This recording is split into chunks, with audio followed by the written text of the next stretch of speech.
spend our lives trying to predict the future. We check the weather app to see if it will rain. We check traffic reports to avoid delays. We plan everything to stay in control. But horror is unpredictable. It doesn't make an appointment. It doesn't knock politely. It waits until you are looking the other way, and then it strikes. Tonight I have 4 terrifying true stories about people who thought they were in control, only to realize they were just players in someone else's twisted game.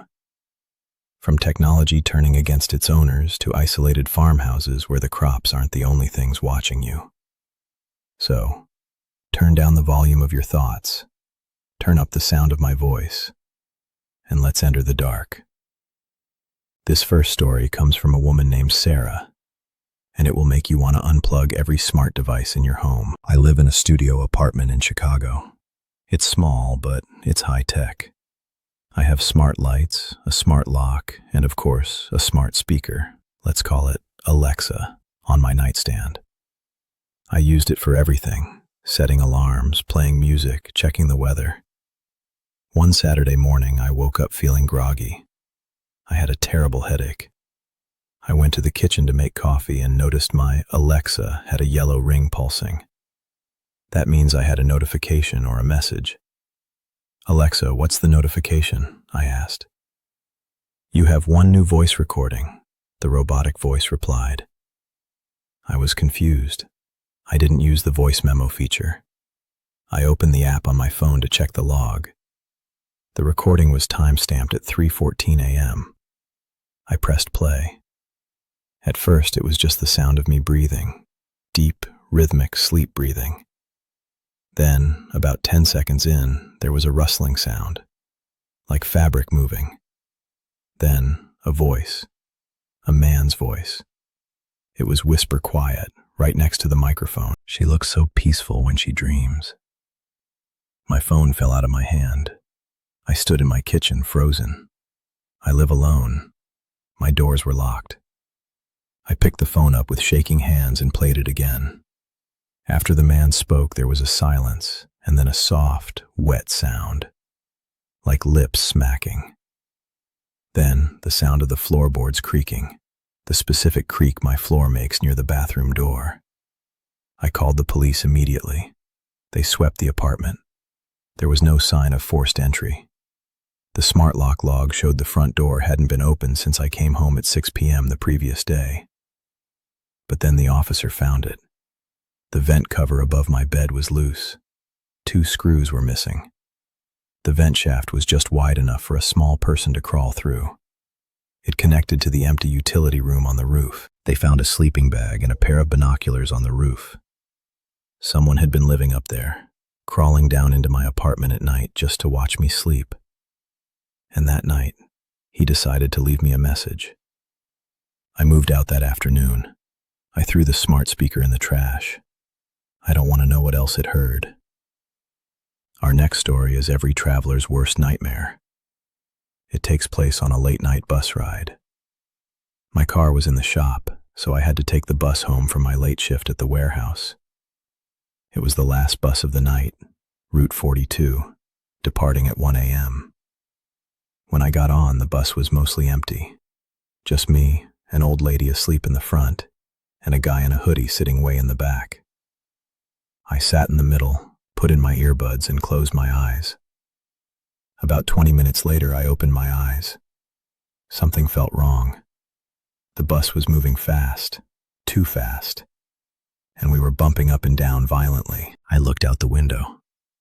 We weren't on the city streets anymore. We were on a dirt road surrounded by thick woods. No streetlights, just trees rushing by. I pulled out my earbuds. The bus was silent except for the rattling engine. I stood up and walked toward the driver. "Hey, excuse me, you missed my stop." The driver didn't answer. He didn't even look at me. He just kept his eyes glued to the dark road, his knuckles white on the steering wheel. "Hey!" I yelled, grabbing the railing behind his seat. That's when I saw the rearview mirror. The driver was crying. Tears were streaming down his face, and there was a gun pressed against the back of his head. I froze. The old lady in the front seat wasn't asleep. She was slumped over unnaturally, and standing in the shadows behind the driver's seat, hidden from my view before, was a man. He was dressed in dirty mechanic's coveralls. He looked at me, the gun still pressed to the driver's skull, and put a finger to his lips. "Shh," he hissed. "Sit down, boy, we're going to a party." I slowly backed away. My mind was racing. We were miles from civilization. If the bus stopped, I was dead. I looked at the back of the bus. The guy in the hoodie was gone. The back door was the only way out. I waited until the bus hit a deep pothole. The gunman stumbled slightly. I didn't hesitate. I sprinted to the back, yanked the emergency release lever, and threw my shoulder against the doors. They flew open. I jumped. I hit the dirt road hard, rolling into a ditch. The bus didn't stop. I watched its taillights disappear into the forest. I ran through the woods for an hour until I found a highway. I flagged down a trucker who called the cops. They found the bus the next morning, abandoned in a quarry. The driver was found alive, tied to a tree, traumatized. The old lady, she didn't make it. And the gunman? Gone. The police think he was looking for a secluded place to take his victims. If I hadn't jumped, I would have been at that party too. This third story comes from a college student named Mark. It's a story about a prank gone wrong, or so he thought. My friends and I rented a farmhouse for Halloween weekend. It was in the middle of nowhere in Indiana, surrounded by endless cornfields. The perfect setting for a scary movie marathon. There were 4 of us. We spent the day carving pumpkins and drinking beer. There was an old scarecrow in the field behind the house. It was creepy. Burlap sack face, rotting flannel shirt, propped up on a wooden cross. My friend Dave thought it would be funny to move it. He dragged it from the field and propped it up right outside the kitchen window to scare the girls. We all laughed about it. But later that night, things got weird. We were watching a movie in the living room. Dave went to the kitchen to get more chips. He came back looking pale. "Guys," he said, "who moved the scarecrow?" "What do you mean?" I asked. "It's not by the window anymore. It's on the porch." We all went to look. Sure enough, the scarecrow was standing right in front of the front door, facing the wood. "Okay, very funny, Dave," I said. "You moved it while we weren't looking." Dave swore he didn't. We assumed he was just committing to the bit. We went to bed around 2 a.m. I slept on the couch downstairs because the bedrooms were full. I woke up to a scratching sound. Scrape, scrape, scrape. It was coming from the front door. I sat up, rubbing my eyes. The moon was shining through the window. I saw the doorknob turning, slowly, back and forth. I walked over to the door and looked through the peephole. All I could see was burlap. The coarse fabric of the scarecrow's mask was pressed right up against the glass. I chuckled nervously. "Dave, give it up, man. Go to bed." The scratching stopped. Then a voice spoke from the other side of the door. It wasn't Dave's voice. It was raspy, like dry leaves rubbing together. "Let me in. The crows are biting me." I stumbled back. "Who is that?" "I'm cold," the voice rasped. "My straw is wet." Then the figure slammed against the door. The whole house shook. I screamed for my friends. They came running down the stairs with baseball bats. We opened the door. The porch was empty. The scarecrow was back in the middle of the cornfield, exactly where it had been when we arrived. We left that night. We didn't even pack our bags. We just drove. The next morning, the owner of the farm called us, angry. He asked why we had destroyed his property. "We didn't touch anything," I told him. "Really?" he said. "Because the police are here. They found the scarecrow torn to shreds in the living room, and inside the straw, they found a human jawbone. Someone had been hiding inside that scarecrow costume. Someone who had been watching us all weekend. And when we didn't let him in, he found another way." Our final story is a reminder that sometimes the most dangerous people are the ones who look the most normal. I work as a night janitor at an elementary school.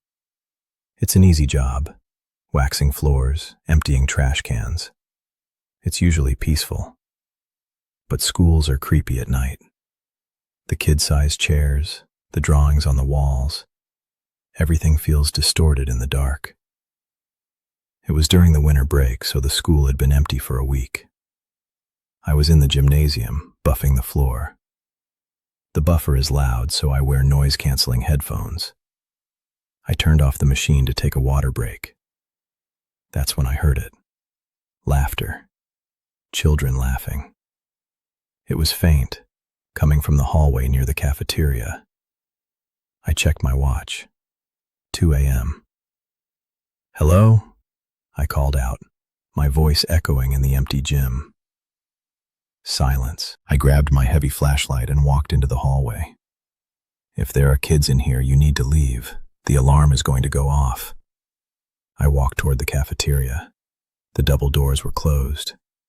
Through the small windows in the doors, I could see the cafeteria was dark. But then I saw movement. Someone was sitting at one of the lunch tables in the dark. I shined my light through the glass. It wasn't a kid. It was a grown man. He was sitting perfectly still, facing the wall.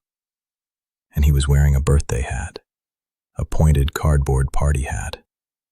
I felt a cold sweat break out on my neck. "Sir, you are trespassing. I'm calling the police." The man didn't turn around. He started to hum, a slow, distorted version of Happy Birthday. Then he slowly lifted his hand. He was holding a kitchen knife. And then I saw what was on the table in front of him. It was a row of dolls. But their heads had been removed and replaced with apples. I didn't wait to ask questions. I ran back to the janitor's closet, locked myself in, and called 911. I watched the security monitor from the closet. The man stood up. He walked calmly to the camera in the hallway. He looked right into the lens. He was wearing a mask made of paper mache. It was painted to look like a smiling child. He waved at the camera, and then he walked into the library.